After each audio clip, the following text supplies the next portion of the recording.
بسم اللہ الرحمن الرحیم۔ السلام علیکم۔ ہم آپ کو نتارا پلس پر ویلکم کرتے ہیں۔ دوستو، موجودہ دور میں مختلف ممالک یا افواج میں جو جنگیں ہوتی ہیں ان کی وجہ زمین، معدنیات، سونا چاندی، جواہرات یا قدرتی خزانوں پر قبضہ کرنا ہوتا ہے۔ تاریخ میں ایسی بھی جنگیں ہوئی ہیں جن کا سبب ایک نشہ آور چیز افیون یا اوپیم ہے۔ آج کل کے جدید معاشروں میں منشیات کی تیاری، تجارت اور استعمال ایک سنگین جرم خیال کیا جاتا ہے، جبکہ تاریخی اوپیم وارز یا جنگ افیون اول اور جنگ افیون دوئم منشیات کی تجارت کو فروغ دینے کے لیے لڑی گئیں۔ ان دونوں جنگوں میں ایک فریق تو چینی سلطنت تھی اور دوسری طرف مغربی افواج تھیں جن کا تعلق برطانیہ اور فرانس سے تھا۔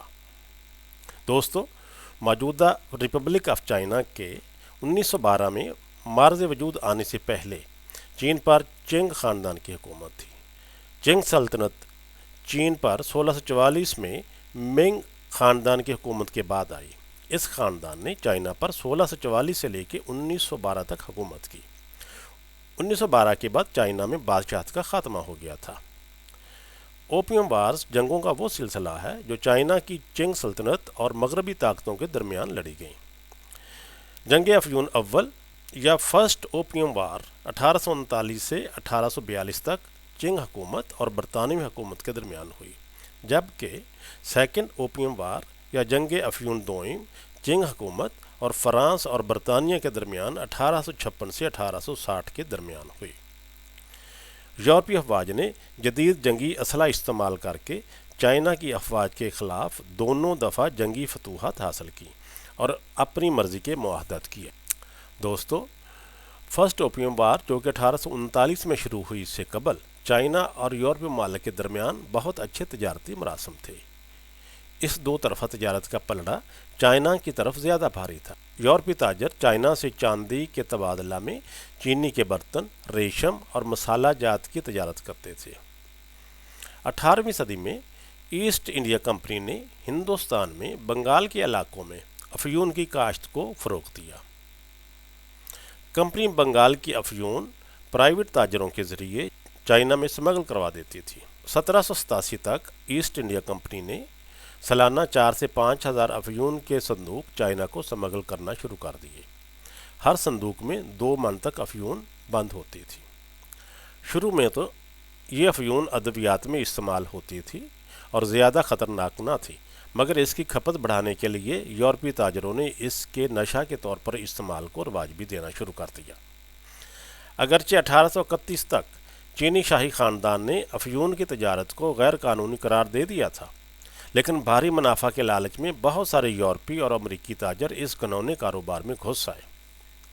1833 تک بنگال اور دوسرے ممالک سے چائنا میں سمگل ہونے والی صندوقوں کی تعداد 30,000 سالانہ سے بھی تجاوز کر گئی تھی۔ یہ سارا نشہ آور مواد چینی معاشرے کو ناکارہ بنا رہا تھا اور یورپی تاجر بھاری منافع کما رہے تھے۔ ایسٹ انڈیا کمپنی کے کارندے افیون کی بھاری مقدار اپنے گوداموں میں چائنا کے شہر کوئنٹن، موجودہ گوانگژو، پہنچا دیتے اور وہاں سے چینی سمگلر اندرون علاقوں میں اس کو لے جاتے۔ 1839 میں چائنیز حکام نے افیون کے کاروبار کو کالعدم قرار دے کر ہزاروں ٹن افیون اپنے قبضہ میں لے لی اور ضائع کر دی، جس کا یورپی تاجروں کو بہت زیادہ مالی نقصان ہوا۔ اسی اثنا میں برطانوی تجارتی سربراہ جان ایلیٹ نے برطانوی حکومت کو مداخلت کی درخواست کر دی۔ 4 ستمبر 1839 کو برطانوی نیوی نے چائنیز نیوی پر حملہ کر دیا اور 1842 تک اس کو شکست سے دوچار کر دیا۔ جنگ افیون اول یا فرسٹ اوپیم وار کے اختتام پر معاہدہ نانجنگ طے پایا۔ اس معاہدہ کی روح سے چائنا کو ہانگ کانگ برطانیہ کے حوالے کرنا پڑا، جو 150 سال بعد چائنا کو واپس مل چکا ہے، مگر برطانیہ اور چائنا کے درمیان اب بھی اختلافات کا سبب بنا ہوا ہے۔ مزید برآں تجارتی نقصان پورا کرنے کے لیے چائنا کو $2 کروڑ سے زائد رقم بھی بطور ہرجانہ حکومت برطانیہ کو ادا کرنا تھی اور برطانوی تاجروں کو تجارت کی کھلی آزادی بھی دلوائی گئی۔ 5 بندرگاہوں پر قبضہ بھی کروایا گیا۔ اسی دوران مغربی طاقتوں نے چائنا میں مذہبی پرچار کرنے اور کرسچینٹی کو رواج دینے کے لیے خانہ جنگی کروا دی۔ اس خانہ جنگی پر چنگ حکومت نے قابو پا لیا۔